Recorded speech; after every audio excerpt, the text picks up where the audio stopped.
Welcome friends, स्वागत है आप सभी का हमारे YouTube channel micro online service Aastha में।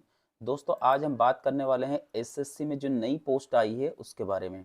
यानी कि जो पोस्ट आई है सब इंस्पेक्टर दिल्ली पुलिस, ठीक है, सेंट्रल आर्म पुलिस 2024 का एग्जामिनेशन, और अप्लाई कैसे करेंगे इसकी पूरी प्रोसेस आपको हम बताने वाले हैं।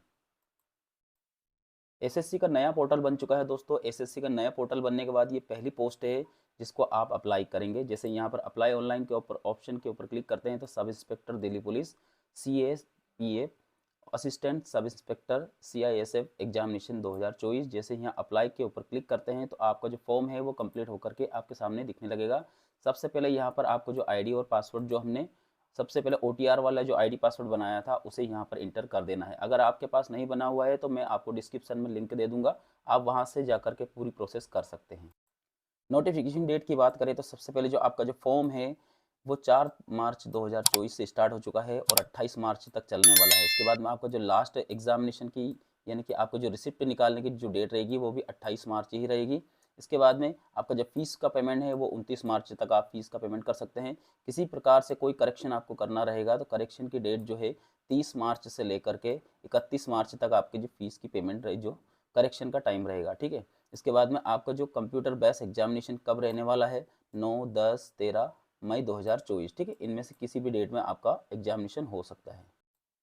टोटल पोस्ट की बात करें तो यहाँ पर आपके सामने पूरा चार्ट दिया गया है। आप चाहें तो इसे थोड़ा सा वीडियो को पॉज करके देख सकते हैं। बीएसएफ में देखते हैं सबसे पहले 892 आपकी टोटल पोस्ट रहेगी। CISF की बात करें तो 1593 आपकी टोटल पोस्ट रहेगी। CRPF की बात करें तो 1172 टोटल पोस्ट रहेगी। ITBP की बात करें तो 278 टोटल पोस्ट रहेगी। SSB की बात करें तो 62 टोटल पोस्ट रहेगी। टोटल अगर हम एग्रीगेट के बारे में बात करना चाहते हैं तो टोटल 4187 टोटल पोस्ट रहने वाली है। अब इसके बाद में आपका जो फॉर्म है उसको कैसे अप्लाई करेंगे वो भी जानते हैं। अब यहाँ पर अप्लाई वाले ऑप्शन के ऊपर आपको सिंपली क्लिक कर देना है। जैसे आप क्लिक करते हैं तो आपका जो फॉर्म है उसकी प्रोसेसिंग स्टार्ट हो जाएगी, यानी कि sub inspector Delhi police 2024 fill form के ऊपर आपको क्लिक करेंगे तो यहाँ पर आपका जो पूरी प्रोफाइल है वो आपके सामने डिस्प्ले होने लग जाएगी। यहाँ पर आपको क्या करना है, सिंपली आपको नीचे आ जाना है। यहाँ पर आपको नेक्स्ट वाले ऑप्शन के ऊपर क्लिक कर देना है, सक्सेस हो जाएगा, आगे बढ़ जाएगा। अब यहाँ से आपका जो फॉर्म है उसकी प्रोसेस स्टार्ट हो जाएगी। सबसे पहले हाईएस्ट एजुकेशन की बात करें तो हाईएस्ट एजुकेशन ग्रेजुएशन है। ग्रेजुएशन हमने सेलेक्ट कर लिया है। इसे वापस से हमें यहाँ पर आपका जो एजुकेशन में क्या लिया था, आपका क्या एजुकेशन है वो आपको यहाँ पर दिखाना रहेगा। इसके बाद भी यहाँ EQ स्टेटस क्या है इसके बारे में यहाँ पर देख लेते हैं कि आपका जो आपने प्रोसेस किया है, यानी कि ग्रेजुएशन आपका अपीयरिंग है या फिर कंप्लीट हो चुका है। तो अगर कंप्लीट हो चुका है तो पास करेंगे, अदरवाइज अपीयरिंग वाले ऑप्शन के ऊपर क्लिक करके आगे बढ़ेंगे। यहाँ पर डेट ऑफ पासिंग कब है ये भी आपको दिखाना रहेगा। अब इसके बाद में यहाँ पर आपको सेलेक्ट करना है कौन सी यूनिवर्सिटी से आपने किया था। उससे पहले आपका जो स्टेट है वो स्टेट आपको यहाँ पर डाल देना है, यानी कि सेलेक्ट कर लेना है।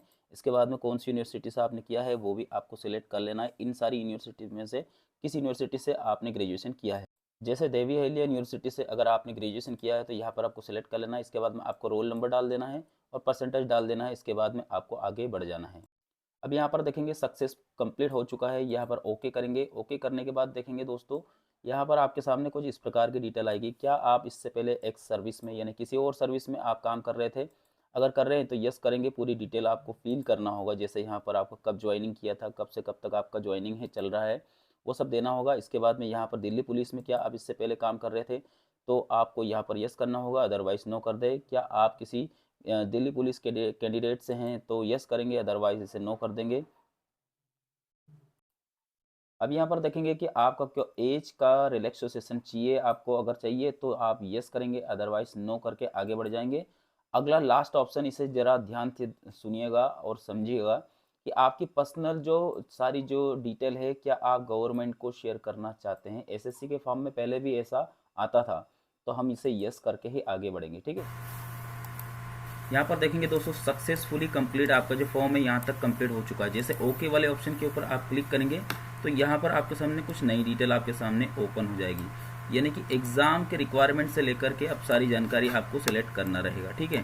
तो फर्स्ट रेफरेंस में आपका क्या रहेगा, यहाँ एग्जामिनेशन सेंटर आपको सेलेक्ट कर लेना है। जैसे इंदौर, भोपाल, ग्वालियर, जो भी आपका पास का जो आपका जो सेंटर लगता है उसे आपको सेलेक्ट कर लेना है, ठीक है। जहाँ पर देखेंगे फर्स्ट में हमने एक रेफरेंस ले लिया है, उसके बाद सेकंड में भी आपको लेना रहेगा, यानी कि जो लास्ट टाइम हम जैसे सिलेक्ट करते थे सेम वैसा ही रहेगा, इसमें भी इंदौर ले लिया, इसके बाद में थर्ड में हमने उज्जैन ले लिया।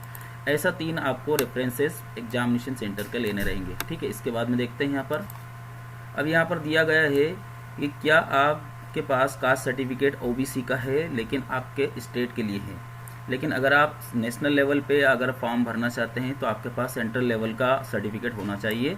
अदरवाइज़ आपका जो फॉर्म है, जैसे दिल्ली एसआई का जो फॉर्म भरना चाहते हैं या फिर सब इंस्पेक्टर का फॉर्म भरना चाहते हैं तो फिर वो जनरल कैटेगरी में भरा जाएगा, ठीक है। अगर आपके पास है तो यस करेंगे, ठीक है। यहाँ पर यस करेंगे तो आपको पूरी जानकारी फिल भी करना रहता है। अगर आप ईडब्ल्यूएस कैटेगरी में आते हैं तो ईडब्ल्यूएस कैटेगरी के लिए भी आप यस करेंगे, इसके बाद में आपको सर्टिफिकेट देना रहेगा। इसके बाद अगला ऑप्शन है, क्या आपके पास एनसीसी सर्टिफिकेट होल्डर हैं। अगर आपके पास है तो कौन सा सर्टिफिकेट है, ABC, ऐसा जो भी आपके पास सर्टिफिकेट है उसे आपको यहाँ पर दिखाना रहेगा, ठीक है। अगर आपके पास सर्टिफिकेट के लिए आप यस करते हैं तो दोस्तों यहाँ पर आपको कौन सा सर्टिफिकेट आपके पास लिया गया है, आपके पास है। जैसे एनसीसी में सी सर्टिफिकेट सबसे ज़्यादा इंपॉर्टेंट रहता है, तो हमने सी वाला किया, दोनों जगह हमको वेरीफाई करना रहेगा, ठीक है। और अगर आपके पास नहीं है तो यहाँ पर आप इसे नो कर दीजिएगा। नो करने के बाद आपसे कुछ नहीं पूछा जाएगा, आगे बढ़ जाएंगे, ठीक है। यहाँ पर आपके सामने देखेंगे फॉर्म आपका सक्सेसफुली ओके हो गया है। अब यहाँ पर सबसे जो मेन जो प्रॉब्लम आती है वो होता है लाइव कैप्चर फोटो और फोटो और सिग्नेचर, ठीक है। यहाँ पर देखेंगे कि आपका जो लाइव कैप्चरिंग जो प्रोसेस है उसे आप किस प्रकार से करेंगे। अब यहाँ पर इसमें जो फोटो की जो कैटेगरी उसकी कंडीशन दी गई है, कंडीशन इंस्ट्रक्शन आपको समझना होगा। Find, replace and good light and plain background, यानी कि जो प्लेन बैकग्राउंड होना चाहिए, या तो फिर वाइट होना चाहिए या फिर पूरी तरह से ब्लू होना चाहिए, जैसा भी आपके पास हो, जैसे लेकिन होना चाहिए प्लेन बैकग्राउंड, ठीक है। इसके बाद दूसरा वाला ऑप्शन दिया है कि जो आपके जो कैप्चरिंग कर रहे हैं तो आपका आई कांटेक्ट कैमरे के ऊपर होना चाहिए, ना कि इधर उधर आप देख रहे हो, ठीक है। इसके बाद में पोजीशन आपकी सही होना चाहिए, जो फोटो के जस्ट आपके सामने, यानी कि आपका जो फोटो है उस मतलब है कहने का कि आप रॉन्ग वे में आप बैठ करके आप फोटो नहीं खींच सकते, ठीक है। इसके बाद में अगला है, candidate should not wear cap, mask या फिर ग्लासेस, यानी कि इनमें से जैसे आपके पास अगर आप टोपी लगा लिया है आपने, फिर मास्क पहन लिया है, तो ऐसा आपका जो फोटो है वो लाइव फोटो में आपका कैप्चरिंग नहीं लेगा। आगे बढ़ते हैं, यहाँ पर दिया गया आपका सिग्नेचर की कंडीशन क्या रहेगी, 10 से 20 KB तक आपका सिग्नेचर अपलोड होगा। ये आपका ऐसा आपको लेना रहेगा, यानी कि हाइट जो विड्थ रहेगी, चौड़ाई रहेगी 4 सेंटीमीटर में रहेगी और जो हाइट रहेगी वो 2 सेंटीमीटर में रहने वाली है। एप्लीकेशन ब्लर आपका सिग्नेचर जो है, अगर है किसी ने अगर आपको ब्लर करके उसे अपलोड कर दिया है तो आपका जो फॉर्म है वो पूरी तरह से निरस्त हो जाएगा, ठीक है।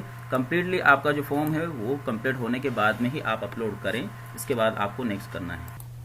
दोस्तों फोटो की लाइव कैप्चरिंग के लिए आपके पास या तो लैपटॉप अगर है, लैपटॉप में आपके पास अगर कैमरा लगा हुआ है तो आप फोटो ले सकते हैं। और अगर आपके पास लाइव कैप्चरिंग के लिए आपके पास ये फैसिलिटी नहीं है, यानी कि लैपटॉप भी नहीं है और आपके पास कैमरा भी नहीं है, तो आप सिंपली मोबाइल से भी कर सकते हैं, लेकिन उसकी क्वालिटी अच्छी होनी चाहिए, कैमरा क्वालिटी, तो आप फोटो ले सकते हैं, ठीक है। आगे बढ़ते हैं। अब मोबाइल में दोस्तों सबसे पहले यहाँ पर आपको डेस्कटॉप मोड कर लेना है। क्रोम के ऊपर जाने के बाद आईडी पासवर्ड डालेंगे। आईडी पासवर्ड लॉगिन करने के बाद दोस्तों इन सभी स्टेप को आपको आगे बढ़ा देना है। सिंपली आपको सारी जो भी स्टेप हमने फॉलो किया था उन सबको आगे बढ़ा देना है। इसके बाद जैसे आप लाइव सेशन के पास में आओगे, यहाँ पर आप इसके ऊपर क्लिक करेंगे। जैसे आप क्लिक करते हैं तो आपके सामने आपकी एक विंडो ओपन हो जाएगी। यहाँ पर आपके सामने कुछ नोटिफिकेशन आ जाएंगी, इनको सबको अलाउ कर देना है। इसके बाद आपकी लाइव कैप्चरिंग चालू हो जाएगी। लाइव कैप्चरिंग चालू होने के बाद में दोस्तों आपका जो फोटो है उसे लाइव कैप्चर कर लेंगे। यहाँ पर जो आपका जो फोटो है उसे आपको व्यवस्थित कर लेना है। इसके बाद में यहाँ से आपको आगे बढ़ जाना है। दोस्तों अगर वीडियो अच्छा लगे तो एक लाइक जरूर कर दें, चैनल को सब्सक्राइब कर ले। धन्यवाद।